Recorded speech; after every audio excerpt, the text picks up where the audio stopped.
Assalamualaikum warahmatullahi wabarakatuh. Halo semuanya. Perkenalkan, nama saya Dina Wulanding Ayu dengan NIM 130 dan teman saya Ikhnatus Silva dengan NIM 126. Saya Alexandria Nurani dengan NIM 164 Dan saya Novita Dwi dari NIM 141. Kami dari kelompok 8 akan membawakan tentang konsep ilmu teknologi dan masyarakat dalam IPS dengan studi kasus penyebaran berita hoax di media sosial. Jangan lupa tonton sampai akhir ya. Stay tune. Oke teman-teman, terima kasih sudah menonton videonya.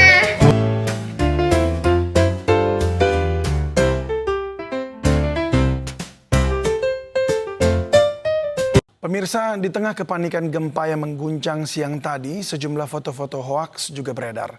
Mirisnya, foto-foto ini diteruskan oleh netizen lainnya tanpa dipastikan dulu keasliannya.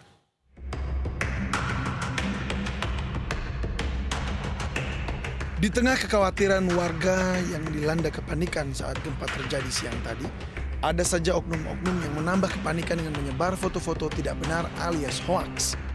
Bagi sebagian orang, menyebar informasi secepat mungkin adalah untuk membangun kesan tak ketinggalan berita. Tapi jika infonya hoaks, ujung-ujungnya malah menyebarkan ketakutan. Foto-foto hoaks yang beredar diantaranya jalan retak yang sudah dipasangi garis polisi. Sebagai informasi bahwa ini bukanlah dampak dari gempa siang tadi. Masjid hancur ini juga bukan akibat gempa, melainkan foto lama yang diunggah kembali. Ada yang sebar berita hoaks, ada juga warganet yang menyebarkan foto-foto guyonan pasca gempa. Ada patung pancoran lompat, Monas bengkok, dan foto-foto yang tidak benar lainnya. Gambar seperti ini tidak menunjukkan empati di tengah kepanikan warga. Biasakan cross-check atau konfirmasi ulang keaslian info yang diterima sebelum Anda meneruskannya kepada orang yang Anda sayangi dan yang mempercayai Anda.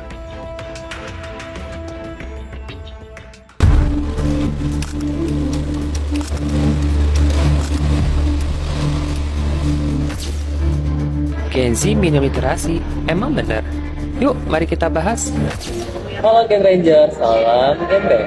Teman-teman, tentu kita sering sekali mendapatkan berita yang beredar di sosial media. Namun, dalam era digital ini, kita harus meningkatkan literasi digital kita. Karena apapun informasi yang kita dapatkan, kita harus bisa memfilter apakah berita tersebut benar atau tidak. Atau bahkan hanya opini yang diputarbalikkan. Teman-teman bisa menggunakan situs ini sebagai referensi untuk mengetahui apakah berita itu hoax atau tidak. Jadi mulai sekarang bijaklah teman-teman dalam mengelola berita dengan mengetahui seluk-beluk informasi agar teman-teman tidak terpengaruh akan berita hoax. Closing quote, saring sebelum sharing.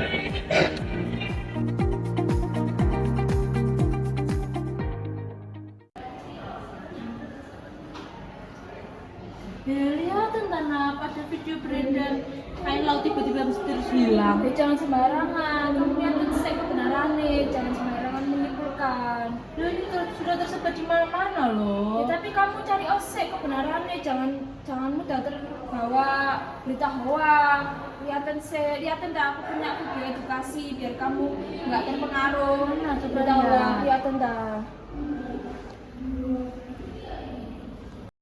Halo semuanya, nama aku Dina Wulanding Ayu dan partner aku.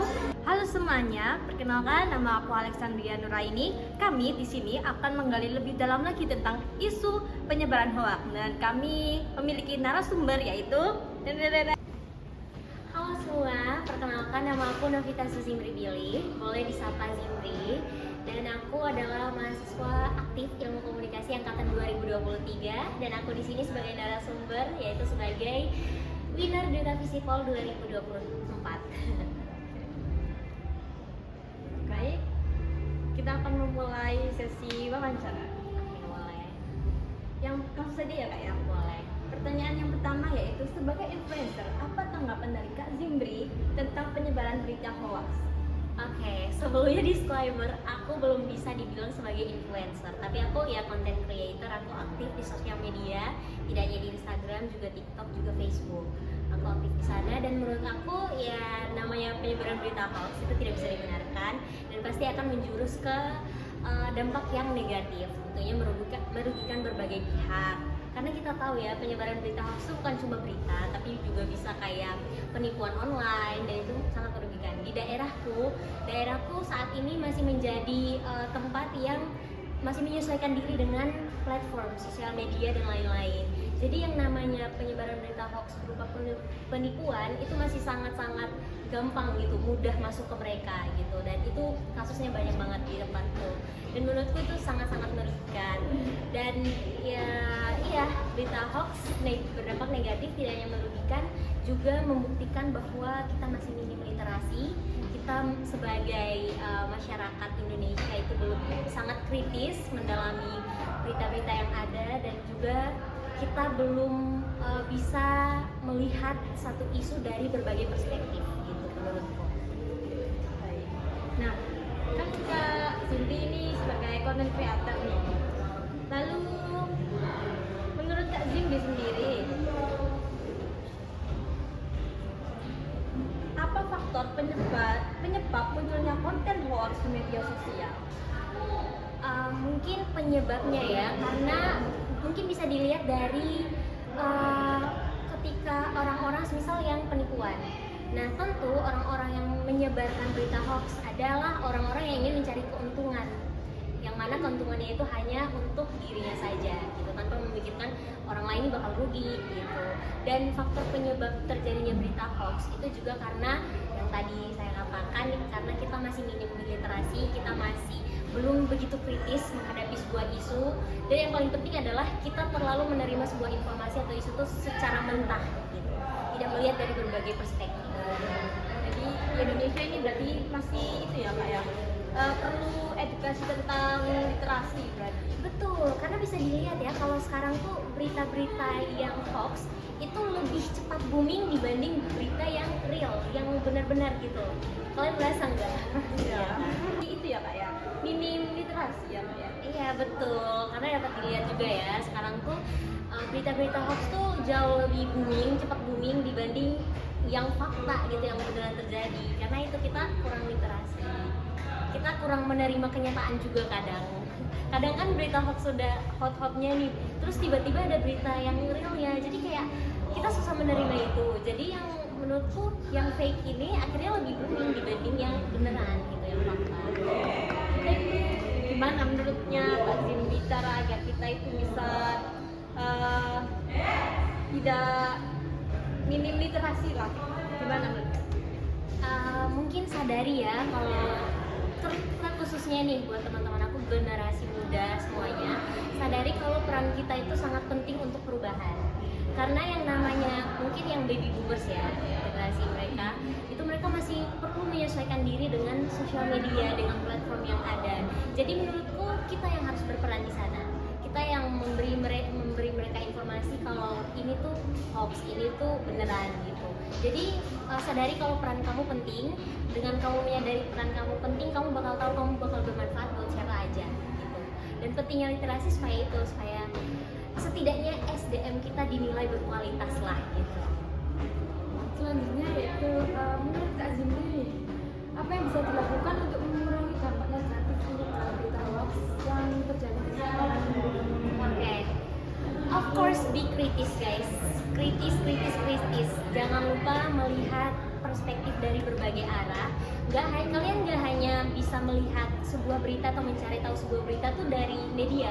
Kalian bisa bertanya ke orang-orang sekitar kalian yang memang benar aware dengan berbagai isu yang ada. Misal aku tuh kadang ketika melihat isu-isu yang ada di sosial media, terkadang aku tidak hanya mencari tahu dari media saja, tapi aku mencari tahu dari teman-temanku yang memang mereka tuh bisa dibilang spek intel ya, suka mencari tahu sampai dalam-dalamnya. Nah, aku suka mempelajari dari mereka juga. Jadi menurutku itu penting banget. Dan ingat, kalau kita ingin mendapatkan sebuah berita, jangan langsung buru-buru nih pengen share karena kita takut ketinggalan gitu. Kan ada kata FOMO tuh sekarang. Itulah kenapa FOMO tuh dibilang negatif, karena membuat kita jadi buru-buru. Akhirnya kita tidak memastikan berita itu benar valid atau enggak.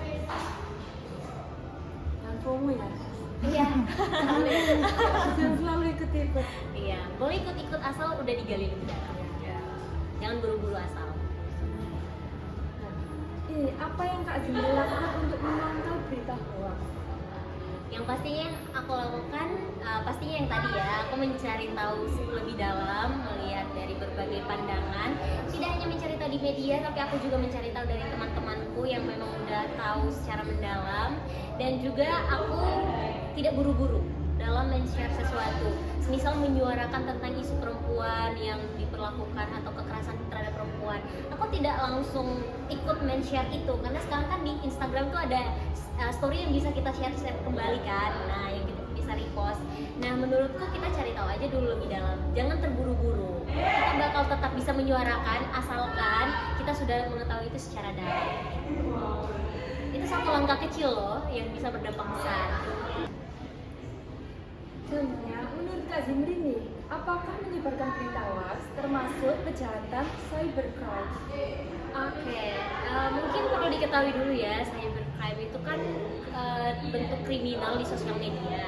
Bisa juga berupa bullying atau mungkin kayak pemerasan. Nah menurut aku termasuk karena kayak apa ya tadi ya? Enggak, penipuan. Nah penipuan itu kan termasuk penindasan secara halus gitu. Nah walaupun itu bukan kayak yang berbentuk kekerasan, tapi menurutku itu termasuk karena merugikan beberapa pihak. Itu pihak-pihak yang tadi mendapatkan berita hoax itu. Jadi menurut aku termasuk. Oke Kak, sekian dari pertanyaan kami. Nah, ini Kakak Zimri apa ada pesan untuk kami dan generasi Alpha atau baby apa? Baby boomers. Nah, mungkin lebih ke Gen Z aja. Soalnya baby boomers ya Masih jauh lah ya. mereka di belakang, mereka udah lebih dari kita gitu. Jadi udah pasti. Nah, mungkin pesan buat teman-teman generasi muda, mari lebih kritis, mari lebih menerima saran, menerima pesan, menerima argumen dan menerima berbagai pandangan dari berbagai sisi. Dan itu akan memudahkan kalian buat mengetahui sesuatu yang lebih valid gitu. Dan juga jangan selalu terburu-buru. Segala sesuatu tuh ada waktunya gitu. Jadi jangan selalu terburu-buru. Yang penting paham, mendalami semua informasi. Dengan begitu kalian akan dinilai lebih berkualitas ketika men-share sebuah informasi gitu. Dan mungkin FOMO boleh asal lebih kritis ya. Kita aja sih. Terima kasih Kak Zimri. Oh ya guys, jangan lupa ya Kak, doain Kak Zimri jadi apa?